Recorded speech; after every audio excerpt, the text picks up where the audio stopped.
Hello and welcome to a new video. Today we're going to take a look at a little bit of a different video. We're going to have here an event video, which a lot of people asked me to do, so like I'm going to at least try it for the first time. Depending on your feedback, I'm going to continue it or not. But yeah, today we're going to take a look at a Paldean Adventure. This is going to be an event coming up in the next week, which is going to be from the 5th of September from 10 AM till the 10th of September from 10 AM.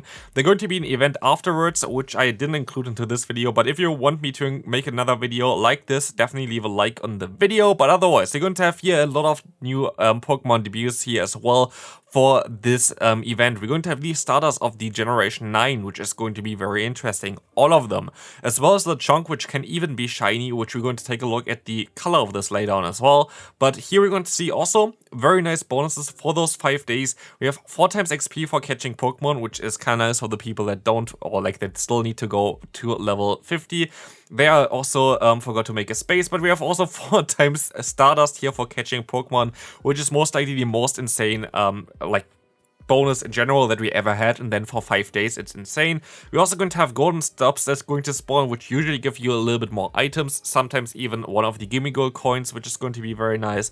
Can't spawn gimme gold itself though, so that's going to be a little bit bad, but otherwise going to be very interesting. Next up going to be the rates that are going to be available during this event, where we're going to have for the first time Paldea spelled and unknowns in 1-star rates, which can be shiny, but don't try too hard for them, because usually at least they are full odds. Hopefully it's not this time around, but yeah, like usually they're full odds, so like you would need to rate around 500 to get a shiny of them. So most likely not something for you, but otherwise you're going to have some interesting 3-star rates. Metagross fairly decent if you don't have a decent one yet for the Master League especially, or like for raids. We have Turtonator, which is recently available as a shiny if you don't have the shiny yet. Very interesting Pokemon for that one. But we're also going to have Ultra Beasts back that sadly are not shiny, but this time around they're going to swap regions. I'm fairly certain they were region locked last time around where they were around, but you had basically to do remote raids in order to get them, which is kind of nice. And then we have Mega Manectric, one of the weakest or like most yeah, not satisfying mega Pokemon that you can have. Only going to boost one type, which is electric. Not that great. Now we're going to take a look at the wild encounter here, which is going to be the 4 new Pokemon Sprigatito, Fuecoco, Quaxly, and Lechonk. And you see already below the evolution of Lechonk, there are actually 2 different type of evolutions, which also have different type of stats. The male one is way more attack rated, like a little bit more attack rated at least, than the female variant. So if you are looking for one for PvP, where all the stats are now in the code as well, by the way, for the Paldea region, I'm most likely going to do a lot of content around this one as well. So if you're interested, feel free to leave a subscription to the channel. But otherwise, here we're going to see that the female one is actually a little bit better. We're going to take a look at the female one later on as well in terms of stats and the moveset that it has, and it actually can do something in the meta right now, which is cool. But otherwise, you're going to have Hoppip, Houndour, Buizel, Fletchling, all available, and all of the non-new Pokemon basically have a higher shiny chance. So most likely something like 1 in 200 and something or whatever. So a little bit of a higher shiny chance for Hoppip, Houndour, Buizel, and Fletchling, which is kind of nice if you still need them. I think Buizel, I don't have enough of them yet, but the rest I kind of do. And we can move on now to the interesting part.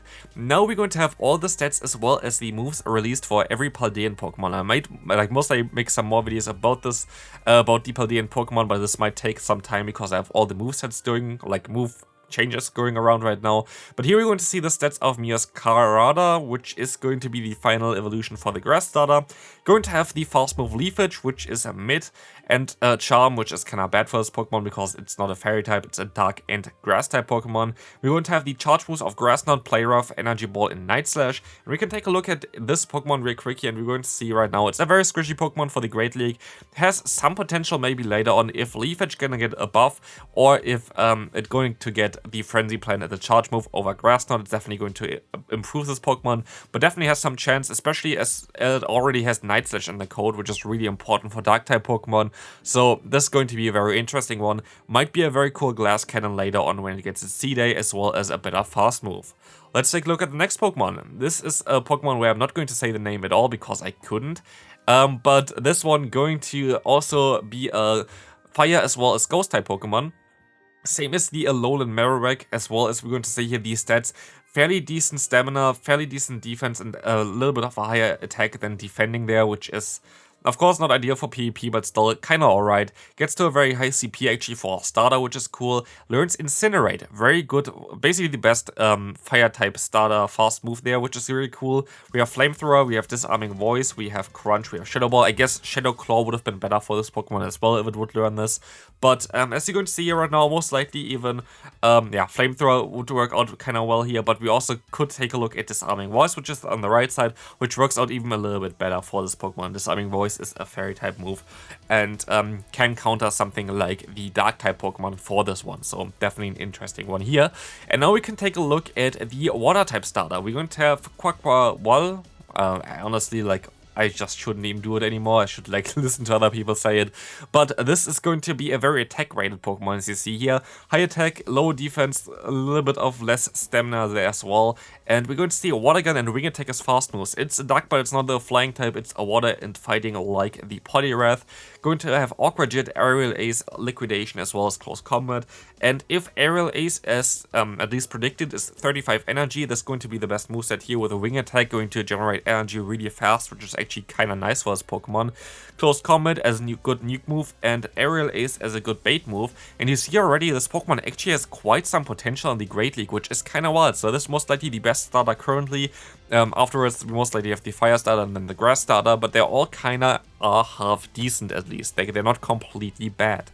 Speaking of not completely bad, we're going to also have now, of course, our best friend, the Piggy. I am actually not even going to say Oinkolange. I don't know, honestly.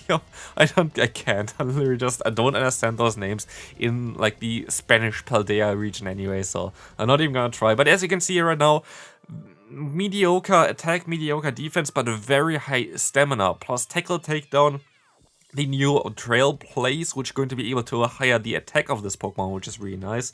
As well as Body Slam and Dig, going to give it nice coverage, especially Body Slam was really needed, plus Tackle, Stab, Tackle does a ton of damage, and Trail Blaze going to give it basically some decent coverage option. And it's kind of something similar to a Lickitung, kinda-ish. It has some very decent bulk here, as you can see as well. As you're going to have now a coverage of Grass type move, you have Body Slam, you just don't have Lick, you have Tackle as a fast move, which generates energy at the same speed basically, but a Stab.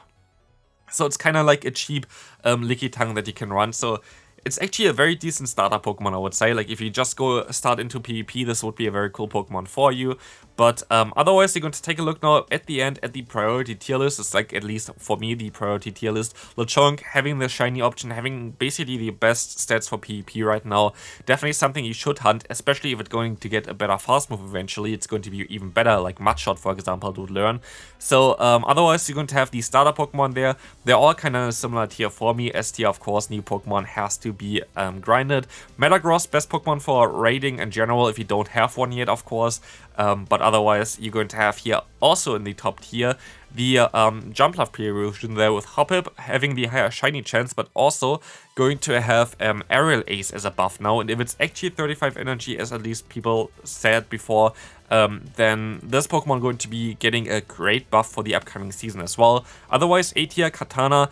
It's funny for the Master League, but also it's one of the best Pokemon for Rocket Grunts. It's my favorite Pokemon for Rocket Grunts. Literally can just farm down a lot of them. Then we're going to have the new shiny release, or not new, but like recent shiny release of the Turninator, also for X-Alchemy, it's nice. Then we're going to have the Unknown, which of course is a new Pokemon. If you don't have all the Unknown forms and you're hunting them, let at least do like one of each and just have like them basically to store, just for the decks or whatever. Then we're going to have Fletchling, which is also kind of a decent Pokemon, but you need the Community Day move of Incinerate on it. Houndour has a Mega Evolution, so like if you're looking for that one, it's kind of nice. The Celesteela definitely needs a buff for the upcoming season, or like anywhere, because this Pokemon sadly just doesn't really perform very well anywhere right now in the game. But otherwise, D-tier Pokemon, you just don't really need them. Machamp, yes, is a decent Pokemon in general for raids or whatever, but like you see them so often, it's not really a rare spawn in general. So yeah, Manectric, as said before, only boost you the electric typing, not really ideal. You can use like Primal Kyogre, which is better, which is also going to boost the electric typing for electric Pokemon itself. You're going to have Ampharos, which is both dragon as well as electric. So yeah. Also, Camerupt actually going to have eventually a a Mega Evolution as well, but also going to be weaker than Primal Groudon, of course, which has the same typing. So yeah, they're not really ideal. They're not really that great to hunt, especially not from Raids, the last Pokemon. And Breezel is just sadly not really good in general. But yeah, that's going to be it for this video. If you enjoy this type of videos, feel free to leave a like and subscribe if you haven't already. And yeah, this is going to be it for this one. Check out the videos on the screen right now. Going to be also about the new season, my live reaction basically, and also me ranking all the move updates. Definitely something you should check out, and I see you then. Bye bye.